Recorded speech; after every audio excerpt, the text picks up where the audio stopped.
Welcome to Mimir, the podcast for ambitious entrepreneurs who want to launch and grow a successful business from day one. I'm your host, Maddie Kelly, and each week I sit down with founders who have been there, done that. We dive into the mindset, strategies, and practical tools you need to turn your vision into a reality. So let's get to work. Hey guys, welcome back to Mimir. Something I've come to learn about founders is that for most of them, even if this path wasn't their first choice, they'd still tell you they wouldn't trade it for anything. But they'll also be the first to admit it's really hard, that this path asks more of them than they thought they had to give. But there's something in that discomfort that makes them feel alive. And for some founders, comfort isn't peace, it's paralysis. For Bryce DeCora, that moment came at Boeing. Steady paycheck, proud parents, and a creeping sense that his work was lacking purpose. The pain of staying put finally outweighed the fear of leaving, and in that space between stability and self-belief, he built the first pieces of what would become CloseBot. Bryce's path looks clean in hindsight, engineer to software tinkerer to founder of an AI company that helps small businesses grow. But what struck me in our conversation wasn't the linearity, it was the chaos he chose to keep moving through. The months spent teaching himself the skills he needed, the pressure of raising money from people who believed in him, and the quiet shift from builder to leader. It's a reminder that entrepreneurship isn't just about what you create, it's about who you become when things are challenging and you have to keep going anyway. The truth is, every founder hits that point when curiosity collides with responsibility and you have to decide whether you'll keep building even when there's no proof yet that it'll work. This conversation is about that moment, the faith to keep going and the quiet transformation that happens when you do.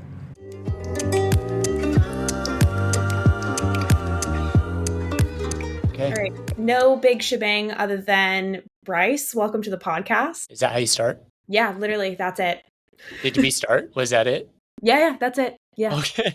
I do a whole intro like later, Okay. but I can't do an intro unless I know what our conversation is. Right. You know You what I mean? record the So, intro after. yeah. Okay. Yes. Well, hi. Yeah. Nice Hey. to be here. I love it. Before we dive into the main conversation, can you just give the people a brief introduction into who you are, how you got to where you are today, how you started CloseBot, all that good stuff? Yeah. Brief introduction on this big long journey Of your whole life. of my whole life. Yeah. It's all been leading up to this one moment. It feels like that though. Yeah.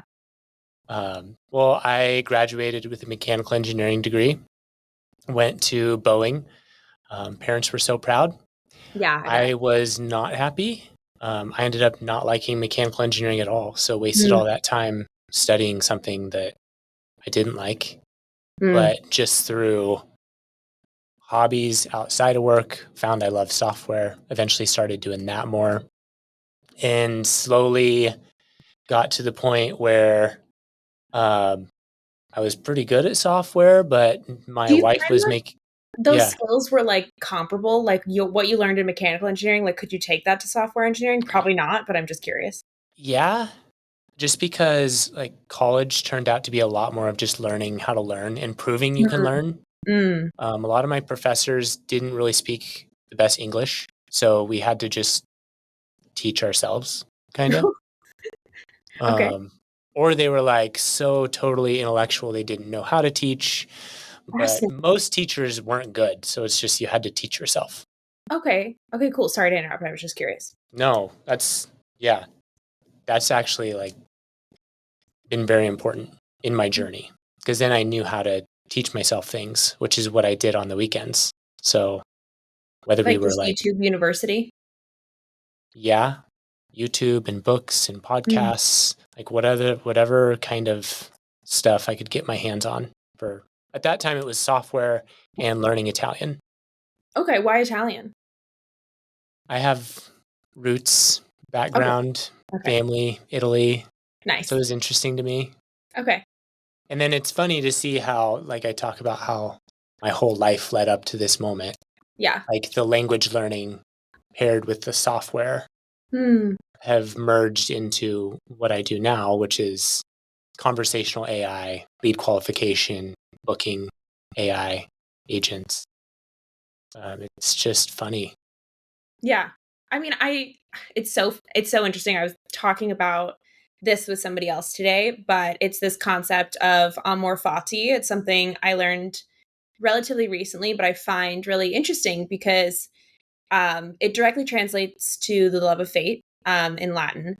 And why I think it's interesting is because I think a lot of people talk about like manifestation right now. They're like, oh, manifest your dreams, manifest your reality. And while I think that that's true, there's this other side of it where we go through life and we don't really understand our path, like why things unfold the way that they do until much later.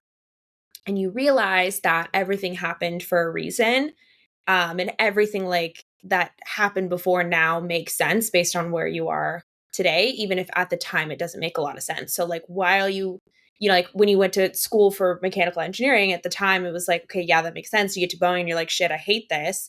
And then you're like, why did I go to college for that? And then it's like, oh no, that like I needed that particular skill in order to take me where I am today. Or like I needed that for now. Yeah. Yeah. But I think the more you do, the more chance you'll have of that aha moment happening. Mm-hmm. Yeah. But it's Right? just like trusting the process and just being honest with yourself and saying like why or I think it's more like honoring your instincts where you're like, I'm not enjoying this, so I want to do something else. Like you could have just said, no, I'm just going to keep pushing through at Boeing because that's like what my family is happy with, and whatever. I don't know what the pay was like, but I'm sure it wasn't bad. So It wasn't, and that's what was so hard. I was making $80,000 a year. Nice. And then my wife, who, like, bless her, and she's so intelligent and so good at so many things, but we had a baby straight out of college, and I got to graduate before we had the baby. She didn't, and she never got the chance to go back. But she, like, slowly was finding ways in sales to make more money than I was at Boeing eventually. And then I was like, well, if she can do it, like, again, nothing against her. She's so bright. But if she can do it, I can do it, right? Yeah. So that's what eventually led to me leaving Boeing. I first left on like a leave of absence. So it was an unpaid leave. I was allowed to come back, and I told myself, okay, if I can replace my income during this time, then I'm just going to stay away and I'm going to do sales with my wife, Laura. And that time came and I didn't quite make it and I quit anyway.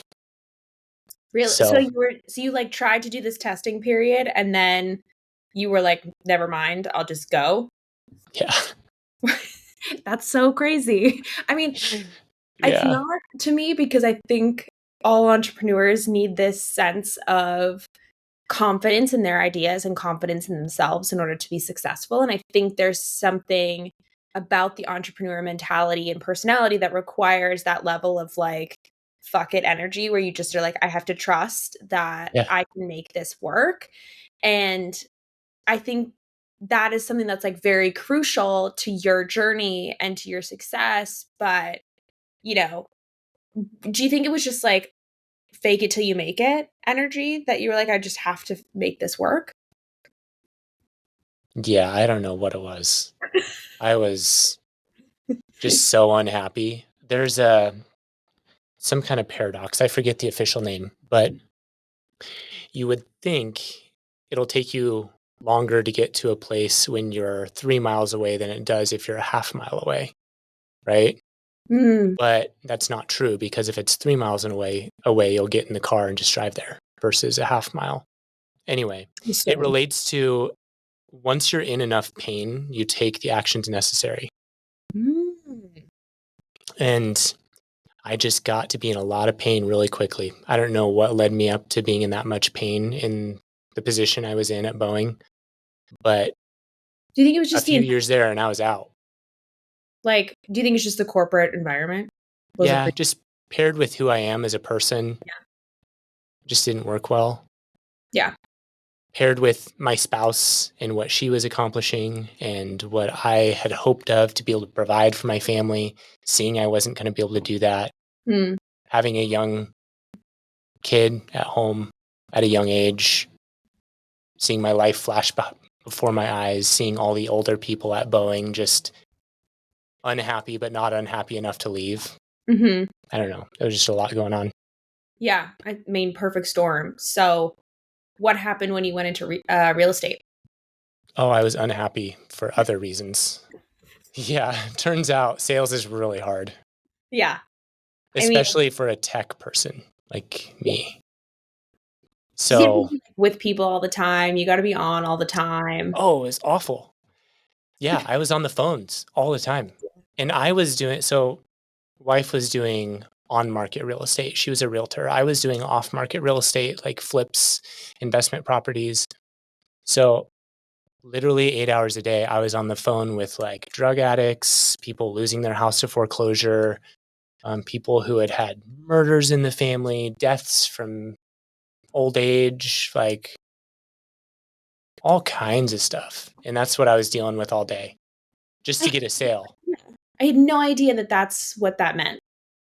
Yeah. Yeah. It's I mean, gruesome. Jesus, that makes a lot of sense. Like, I mean, I feel like that's enough to push anybody out. Like, how do you stay in that space for that long? Ugh. And some people can do it. I just couldn't. Yeah. And I was like, I'm a smart guy. I'm just going to automate this. Like instead of texting back and forth with 100 different people for 9 months before they're ready to sell their house, let's just like automate this process. So what I did have that the look AI like? experience.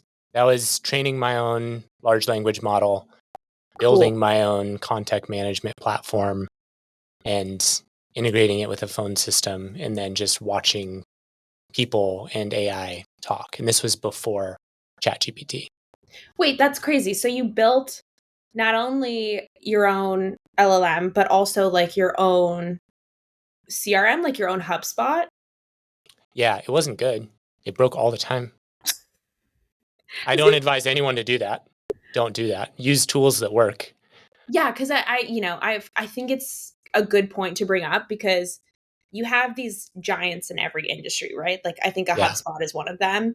And I would be curious to know if it's worth it to, because like, HubSpot's not perfect. It's kind of a pain in the ass to use anyway, but it's just like, it is there and like it does most things and you just kind of have to grind through the learning process of it. But I'm like, does it actually make sense to go up against that and like try to replace it with something else? It depends because purely for the reason of I am where I am today because of the experiences I had building that other stuff that wasn't very good. I learned so many lessons in building that, like what it takes to build software, how hard it is to get things to scale. And I use all those lessons today. I think I would love for you to double click into like specifically the part about the challenges with scale. So I was doing database reactivation. That's the main way I would find people. We were texting about 50,000 people a month through, Manually? yeah, Jesus. through the platform that I built. And I had virtual assistants working out of the inbox. Sometimes they would click a message, forget to respond. Well, now it's marked as unread and that person's not going to get a response. Yeah. Like there were so many messages going through this thing a day. And yeah, scaling that was really hard until we got the AI in place. But then scaling the backend infrastructure too. When there are thousands of messages a day, sometimes going back and forth, and then like you have a server go down because you haven't set it up appropriately, and now all the automations stop. And then what do? You pretty much just scrap that day. Okay, any leads that we had that day are now garbage. It's hard. Yeah. I mean, even training your own model, like nowadays, you talk to anybody who works with AI and you ask them, like, oh, are you training your own models? And almost always the answer is no, because it's too expensive unless you have a shitload of capital that's like flowing in through other alternative means. So, how did you do that before? Well, it wasn't nearly as good. Okay. So the compute I was working with was much smaller than the compute they use now. Yeah. And consequently, the AI wasn't good either. It could respond to messages and be semi-coherent, which is oftentimes all these people wanted, was just a sounding board. So that's funny. I probably have some really funny transcripts somewhere from Those would this be a fun. terrible AI system. Yeah. I'm sure there's a Reddit channel for that. Yeah. But yeah, that's how it started. I think it's fascinating because there's a misconception that founders have to be good at whatever industry they're going into in order to be successful. But I think you're somebody who's very like, scrappy and just like very much able to say, I can figure it out.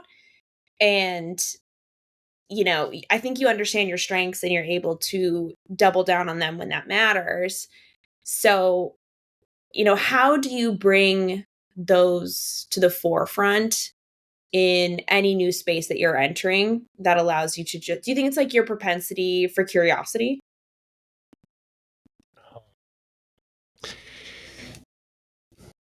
Yeah. How do I bring those strengths out?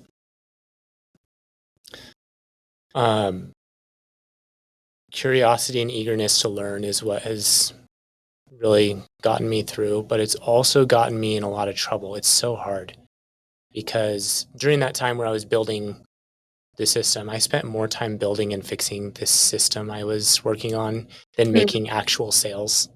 So mm, my wife had to carry the brunt of things just so I could feed my desire of learning and mm. fixing and tinkering. But that's not really like, I think maybe that's just a product of the fact that you were in the wrong role. Yeah, truly. I think no matter what role I was in, I was finding the way to do what my strength was. Yeah. And sometimes the strength wasn't fit for the role. In that Yeah. case, it was not. Um, then we had a big real estate market crash. Um, Mm, it was during the COVID time. So I'd finally gotten this thing to work. And so I was like, okay, great. It's working now. Now I can focus on sales again. And then, yeah, market crashed. And me, not a good salesperson, I'm not going to make it during a market crash. mm. So that forced me, again, just forcing things to happen, forcing the function, forced me to just sell this product that I made to other people with a similar problem that I had, Interesting. automating the outreach. Okay. Were you able to do that? Yeah. Yeah. Okay. Had one So he customer is a and then salesperson. two. And I mean, when the problem you're solving is strong enough for people, you don't really have to sell them that hard. It was True. different in real estate because there are tons of people in real estate that Mm, can solve the problem. mm. Just more like inundated. Yeah. Yeah. With this one, I was one of the only ones with the tool to solve people's problems. Hmm. So it was easy to sell So it. then how did you go from real estate to, I guess I can see the jump from like real estate to lead management.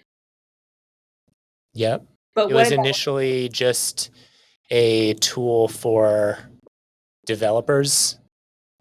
It was a tool that they could like plug their existing systems into. Like our platform was the brain, and they would plug in their HubSpot or okay. their high level, but they would need a developer to do it. Okay. Um, that was too hard for a lot of people, Yeah. especially for real estate people. Yeah. So that's where we made more of a pretty interface, making it easier to use. And since then, it's just been listening to user feedback and building what solves their strongest problems. Yeah. So I guess I'm curious to dive into your like go to market experience so far. So when did you start officially? November of 2022. Okay. So hasn't been too long, but so I guess in this case, like you kind of had the almost like the prototype version of it before, and then it's just been sort of iterated ever since then. And then you guys were like, wait, I need to fix this because like selling it's not going to work if they need a developer. So then now it became like a Yeah. real product from there. Yeah. Okay. Just slowly finding our customer profile. That's cool. Are you guys bootstrapped? We were up until last year, December. We raised a friends and family round. So Cool. we were able to go back. Thank you. Yeah. We were able to go back to our users. And actually, let me back up. We were bootstrapped. Super excited.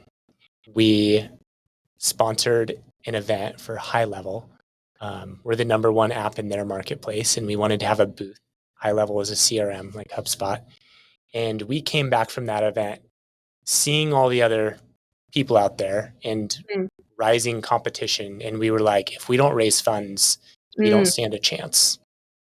So came back and put out a big announcement to our users saying that we were raising money. This was their chance to get in early as an investor in CloseBot. Cool. And we raised $600,000 in like 45 days. Wow. So I did 75 one-on-one pitches with people. And wow. Yeah, from the first pitch to the final check hitting the bank was 45 days. That's amazing. I mean, I have been close to a family and funds round only one time, and it's very challenging. And it takes typically a long time. Like, I think you guys were in a good spot because you had users that you could reach out to. But I think for other like entrepreneurs who are just starting, they have an idea, they like reach out to old friends, and it's like hella uncomfortable because you're like texting people out of the blue, being like, want to get in on this kind of a situation. I felt like that too, though. Really? Yeah. Because it was just this, up until then, we were just like young, excited, small team. There's just this really cool thing that I'd built myself, and I'm a self-taught developer, so it all just felt fake.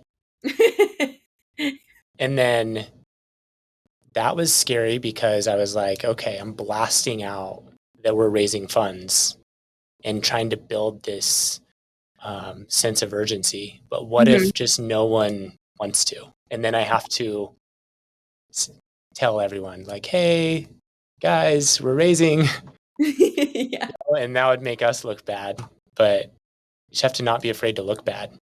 Yeah, I think that's a good point. You kind of have to be okay with it being awkward and just like getting over it and just being like, well, you know, I think again, like to echo your earlier sentiment, like it had to be done.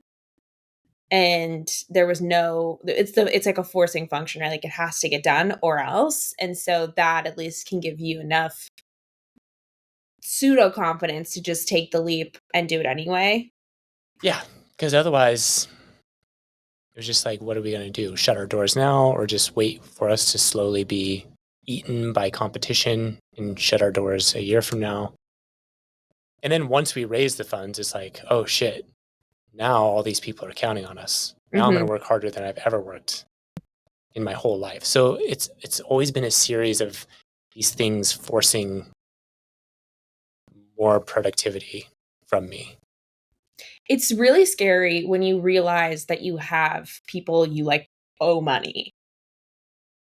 What was that mindset like for you? Like, how did you, because, you know, when I even got remotely close to that, it was something that I knew I was going to have to really process and like feel deeply and simultaneously not let it affect you too much. Cause like, you know, you're going to get the work done, but if you let it consume you, then it's going to take you down the wrong path. So how did you process that experience?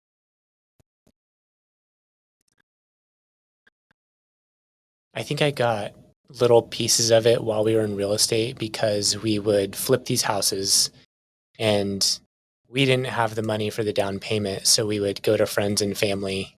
At that time, it was like one or two friends and family members for a house down payment. And we'd pay them interest and pay them back in full when the house was flipped. Yeah. So I didn't feel it as much when we did the 600,000 raise. But we're very morally strong people, my wife and I. So we know that it doesn't matter what happens, we're going to pay it back. Yeah. You know, and we will work as hard as we need to work to do it. So we should always know it's going to be okay. Because if you're going to work as hard as you can to make something happen and you have a lot of skills, you're going to be fine. Yeah, I think this is an important point. I think about this often because there's a sort of like blind faith element that is required in business, especially like your business, where you grind so hard with the dream of whatever that dream is to you in mind. Like, you know where you want it to go, and you have to believe in it so deeply with very little, I think, proof that it's working. Like, yeah, you'll get, you know, do you know what I mean? Like, there is proof, but at the same time, it feels very minimal. And so Yeah. you just have to have this faith that it's all going to work out. Like it, and to me, it's almost like it has to, because there's just no other option for it not to, because you work so hard. Like it just, in my, like, I literally start glitching because I'm like, it just it has to. Yeah. It's like there's this guy that compares it to if they were having like a home run competition, and whoever hit the first home run would get $1 million, and you needed that $1 million to cure cancer for yourself. And you stepped up to the plate, and you could swing as many times as you wanted. And there's a line of thousands of people behind you yelling at you, get off the plate. Let someone else have a turn. You're just, no. You just keep swinging. Everyone is yelling at you, telling you you're stupid, you can't make it. Not Mhm. even everyone, but everything that happens to you tells you it's not going to happen sometimes. It's even worse than having no proof of it working. It's sometimes having proof against you that you Yeah. aren't enough, and then just continuing to go. Yeah. It's this like truly almost crazy self-belief that it's going to work when everybody else and everything around you is telling you the opposite. And I am convinced that that level of crazy is just ingrained in, like, it's just an innate part of that personality. Because I really think that it's a personality required to do this job. Is that nature or nurture or both? I gotta feel like it's both. It has to be both. I feel like it has to be both. Because, like, my parents are very hardworking. My mom had her own commercial real estate business, so she is an entrepreneur, very successful in Las Vegas. My dad works a corporate job, and my brother's an entrepreneur, so he has an AI business in healthcare. So like, okay, that checks out. That's one of us. And then me, on the other hand, my mom was always like, Maddie, do not become an entrepreneur. Like, it is so effing hard. She's like, just don't do it. Like, That's what my parents told me too. really? Yeah. They're like, don't walk this path. Even my brother, they were trying to convince him not to, because they were like, that's a super hard path to walk, my dude. Like, Yeah. it's gonna suck. And my mom was like, just go get a corporate job. It's much more stable. It's less stressful. But still, part of me is like, I gotta go my own way. Like, I know for a fact, like, there's no way that I can work for somebody else my whole life. Like, the idea to me of bringing somebody else's dream to reality when I have my own, and like continually sacrificing that forever, is just sounds super depressing. Like, there's no way I can do that. Yeah. I think I could. I thought I couldn't. I think I could if they like made it part of my dream too. Like, and I'm thinking about this more as we have more and more employees now. Mm. How do I learn what their dreams are and show them that what we're building together is the dream for all of us? You know, this That, isn't just my company. It's truly all of ours. I think that's really cool for a couple reasons. I think back to your experience at Boeing, and like that disconnect to a dream there. And then now that you have the chance to build your own company, like thinking about beyond the product now, like how do you be in service of your employees? And great leaders that I talk to always point it to, you know, how do you create empathy there? Like, how do you make, because it's more than just a job, right? Like, how do you help nurture excellent humans for their life in general? And I would love for you to like dive into a little bit more around how you're thinking about this. Like, what exactly does that mean when you try to make those connections between people's dreams and like what you're building? Yeah, it's a good question. First of all, I meet with everyone one-on-one quarterly and just learn what their goals are. And then I just try to think, if I've hired right, I can find a way to make their goals match our mission and vision. Mm-hmm. And then I just make plans for myself as, the CEO. This should be what we do on things that I can do, put in place in the company to help them achieve those goals. I'm trying to come up with an example. Developers are easy ones because they want to grow in their development skills. I can get them into events. I can give them additional resources to further their education. Others who want to care, like nurturers. Mm-hmm. With those people, I can collect case studies, and when I see direct impact of what we are doing affecting someone's ability to pay their mortgage and feed their family in a positive way, and just sharing those wins with our team, that helps build. People know they're doing something that's making a bigger difference. Yeah. With Boeing, we had no idea. I was on a software team, and they openly told us, nothing you make here will ever be used. You just need to spend the R&D money. So just have fun here. Sounds great, because you can do whatever you want. But over time, it's pretty awful. Yeah. That's the craziest thing I've ever heard.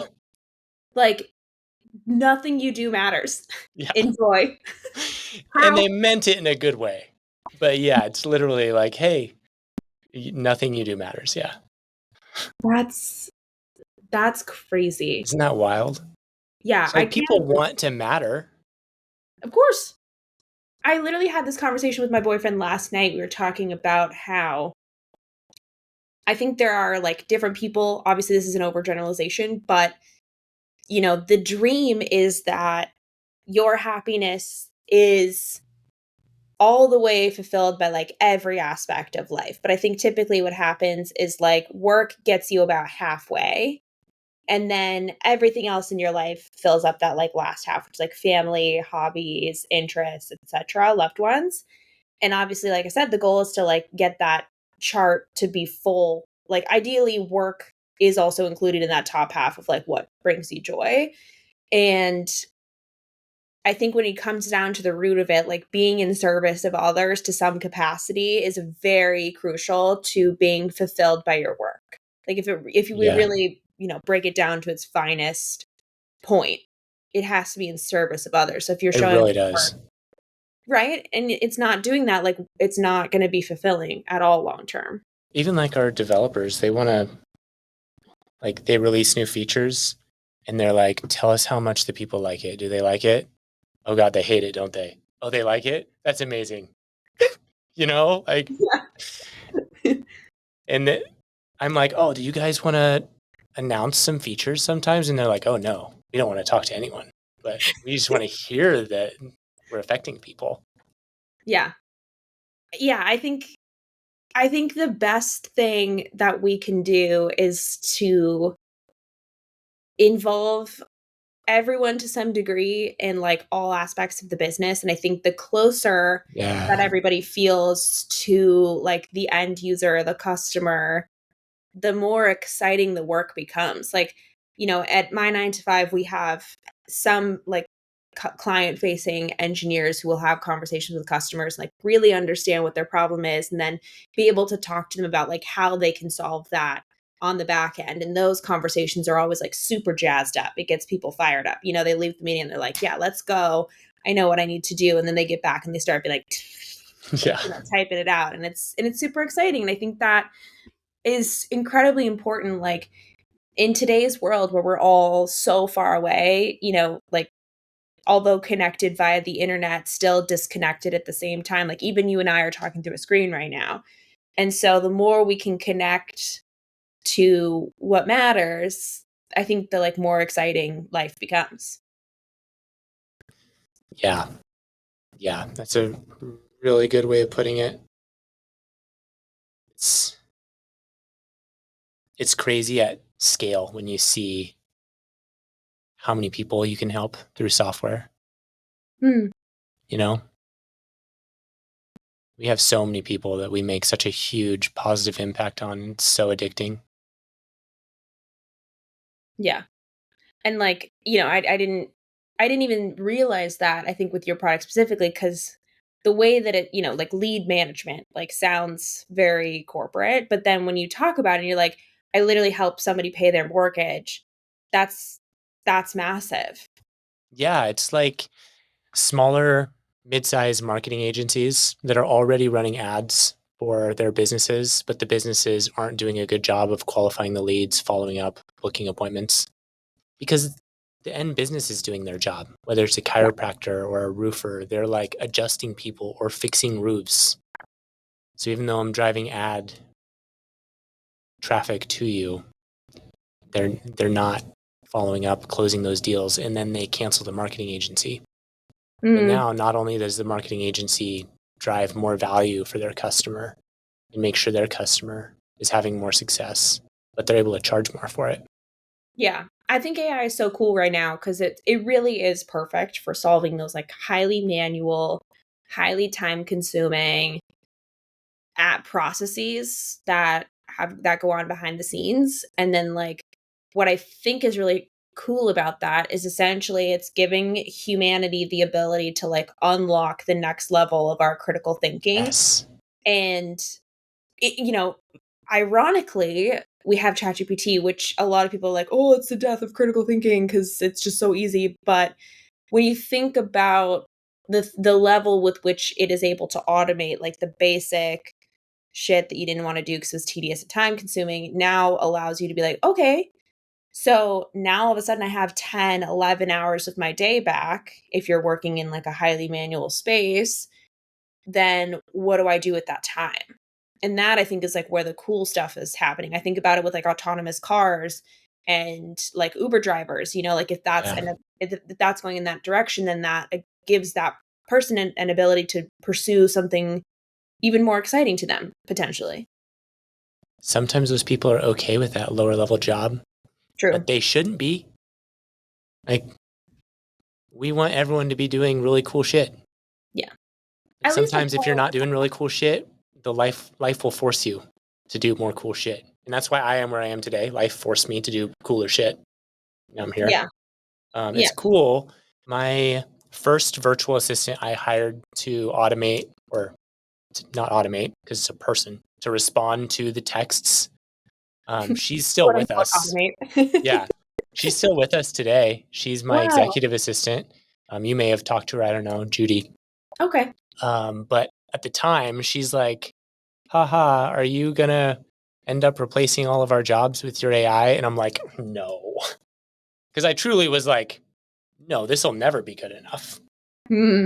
But now here we are, and she is elevated into a much more desirable role. She's not sitting there texting unhappy people all day. She is in my inbox speaking with other entrepreneurs and making connections for our company and answering questions about our product. What I think is really cool too, and I'd love for you to, I don't know if this is going to be like an answerable question, but there's clearly been, like, you guys have seen so much growth at your company, and now you're in a position where you're not necessarily like building the product as much anymore, right? Like, that's not your main focus. Your main focus is now to be a CEO and to be a leader. And how have you transitioned with that mindset? Like, are you now like hyper conscious of your leadership style? Are you like working with coaches, or is it just all like heart driven gut stuff? A lot of heart-driven gut stuff. It's the technical term. Yeah, a lot of that. I had a lot of fun building product, and I thought I was going to miss it more than I do.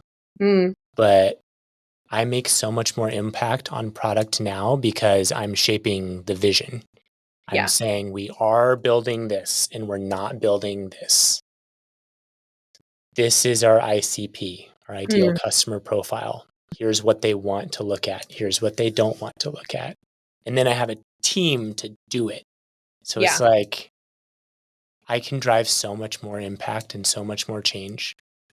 And so I'm a technical person. I love product. Our focus is product.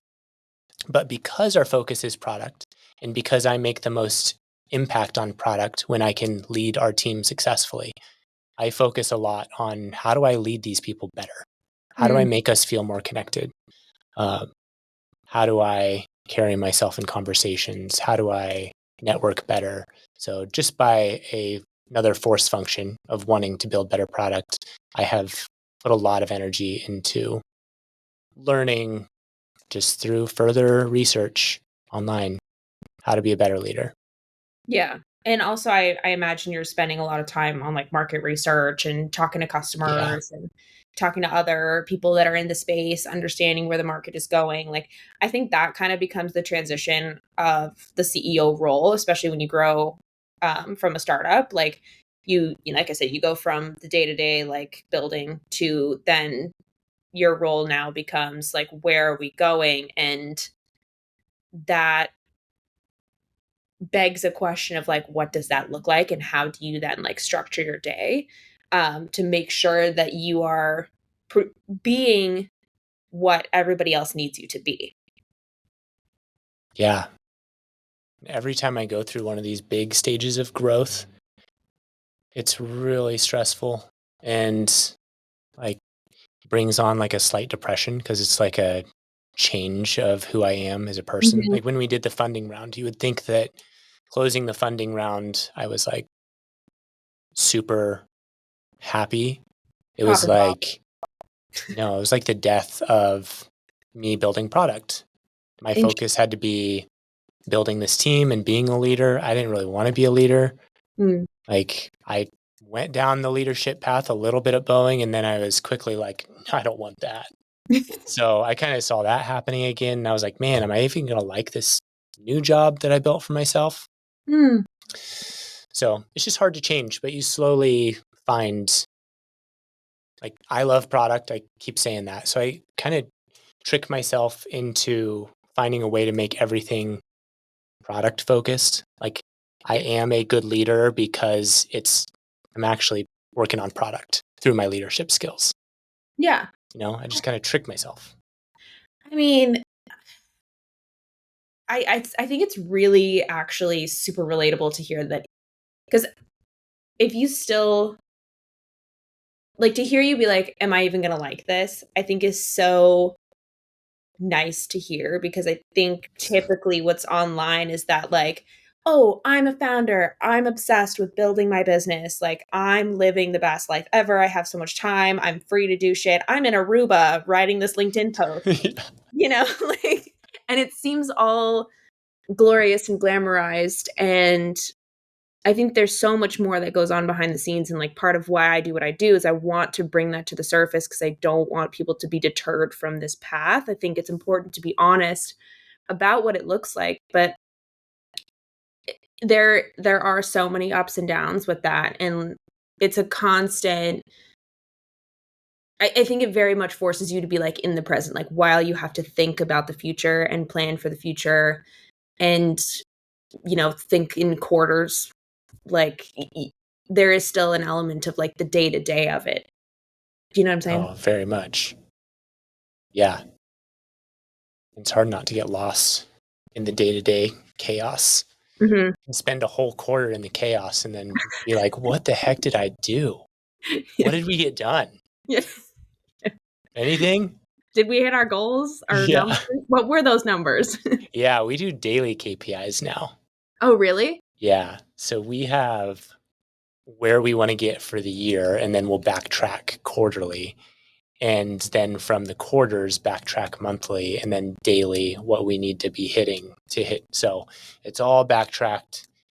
Every day, our team members put in KPIs they're responsible for. And every day, I do a Loom video where I go through every single KPI and just mention any outliers I notice. That's so crazy. But I love that. Does it get ever stressful if you're like thinking about it at that level? Sure. Yeah. Yeah. But It works better for you guys? yeah, we can catch things like right away. Mm. Yeah. I think that's super cool. It's a different way of thinking about it. And I mean, I love that about the experience of being a founder is because like you're building your own company, and it's like when you get a blank house and you're like, I get to build this however I want, and I get to paint the walls whatever color I want. I get to buy whatever couch I want. If I want to have a slide in the basement, like I can do that because it's my house. And I always find it fascinating to see like the unique things that everybody brings in it as a founder.